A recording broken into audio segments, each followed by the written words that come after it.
And we're live. What's up, everybody? How you doing today? Hopefully, you guys are all enjoying your day. I believe if you're watching this actually live, it is Friday. So hopefully, many of you had a tough week, Monday through today. You are enjoying today, and you are have a well-deserved weekend coming up.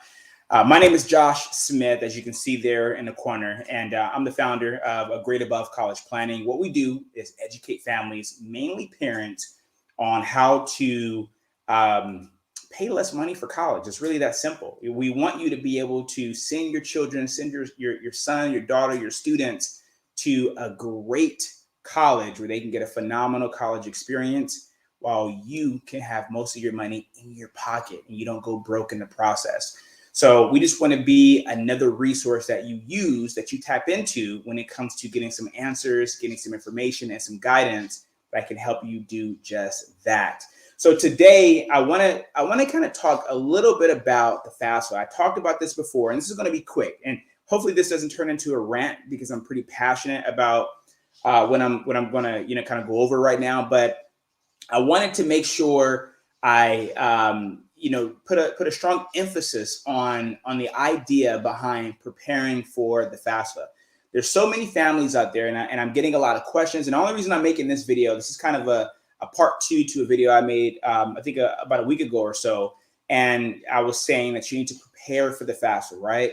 So I'm getting a lot of questions from families. I'm seeing a lot of different conversations happening in groups that I'm a part of on Facebook. And what's interesting is that there's a lot of questions when people have already completed the FAFSA or they're in the middle of the FAFSA. And I always suggest that a lot of these questions can be answered. A lot of the issues that you may be dealing with can be handled if you do the proper planning and the preparation before you complete the FAFSA. Now, if you've already completed it and or submitted the FAFSA, you can still make adjustments. You can still make changes where applicable. Sorry for the noise in the background. That is my dog.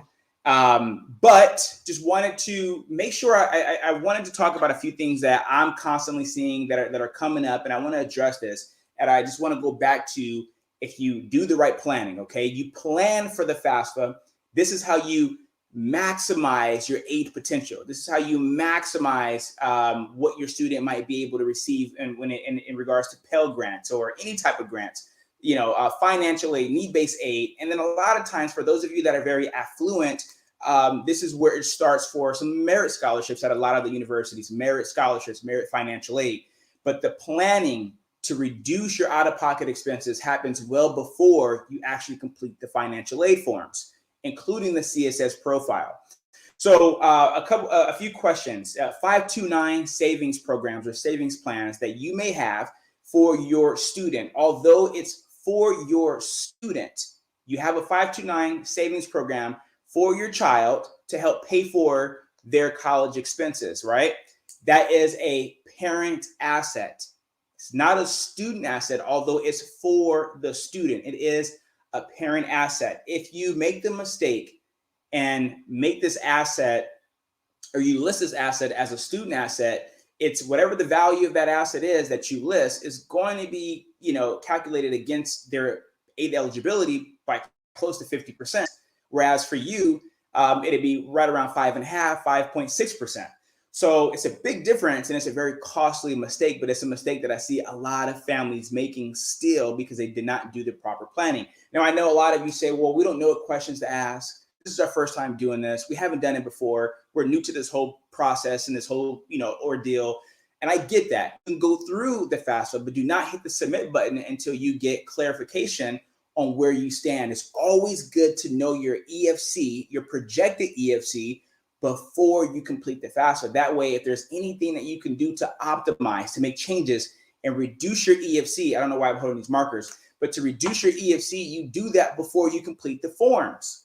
It's that simple. Another common question that I'm seeing is for people who have a large amount of money in their savings account or checking account.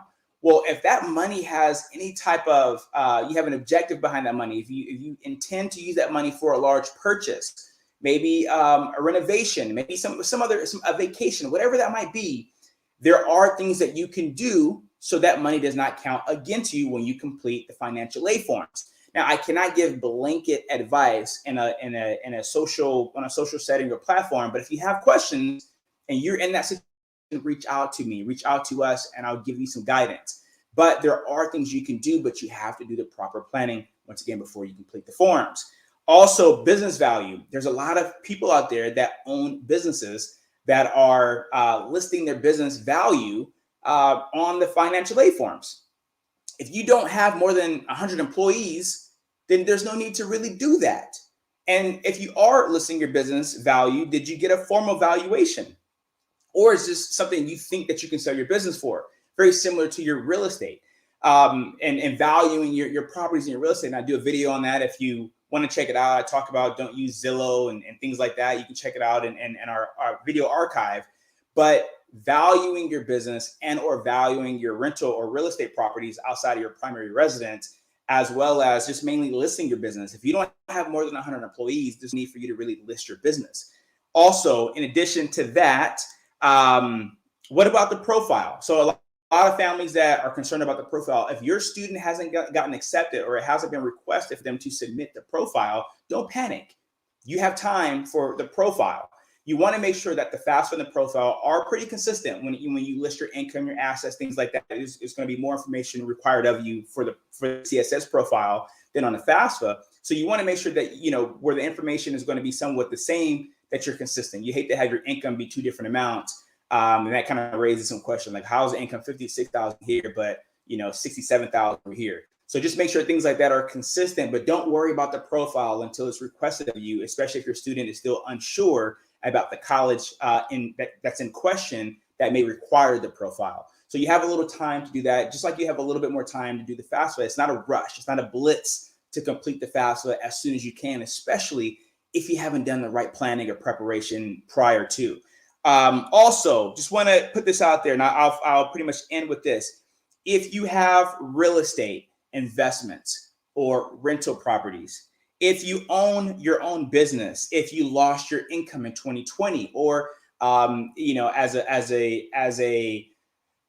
were impacted, I'll say, by COVID, during that time, whether it be 2020, 2021, if you have an extenuating circumstance, or if you just have some questions as you start to read things and see things, you need to reach out to someone who can answer those questions. I like to think that we are very credible at answering some of the questions that you may have, because we've been doing this for several years with hundreds of families. However, if it's not us, get your questions answered before you complete and submit the forms. It can be time well invested. One of the best investments you can make is by getting some of your questions answered before it's too late. Once again, if you have real estate or investment properties, if you have any investment portfolio of a reasonable amount, I would say anything over $50,000, fairly reasonable, although that's kind of low.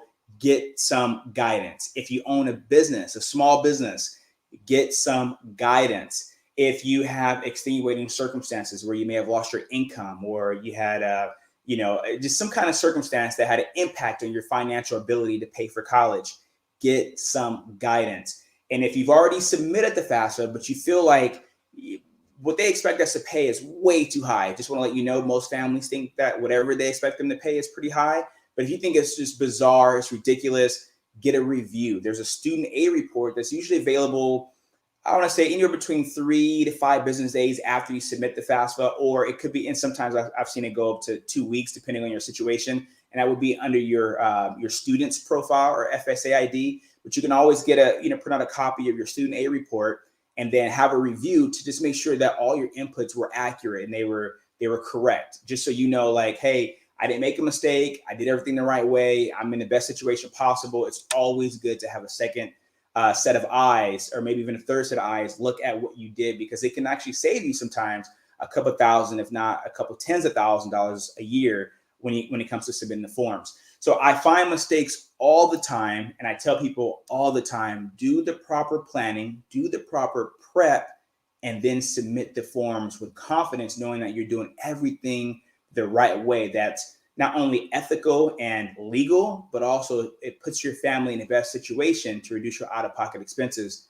when paying for college. Okay, so just wanted to just give you that. Hopefully that wasn't a rant. Hopefully I gave you some value there. But if you have any questions, if you have any concerns, please reach out to me. My name once again is Josh Smith, and you can reach us at info@agradeabovecp.com. I think our information will be in the description, or you can comment, you can like, you can reach out to us in whatever platform you're watching us on as far as this particular video. But we would love to help you out. We'll love to give you some answers and some guidance, point you in the right direction. I know this can be a little overwhelming. This could be a little stressful for a lot of families out there. But you, although you're going through this process for your family, your student, you're not alone throughout the process, and we're here to help you as much as we can. Also, if you are a family looking for scholarships, if you're looking for any additional resources to help you pay for college, reach out to us. There's a link in the description where you can download or get a free scholarship report that's unique to your student. We take in things like GPA, test scores. We don't spam you. We don't put your information and give you all these, crazy things and sweepstakes that you can win, or raffles that you're going to be, automatically enrolled in. We give you legitimate college merit scholarship, a list that you can use as a basis to start, doing some research and building your students list based upon. So if you have any questions or interest in things like that, reach out to us. That's absolutely no cost. And be on the lookout for the next video. But hopefully we speak to you soon. And thank you for watching. And please share this information with anyone that you feel can benefit from it. And we just want to continue to add value to you. Have a great day. Have a phenomenal weekend. And we will speak to you hopefully sooner than later. Thank you.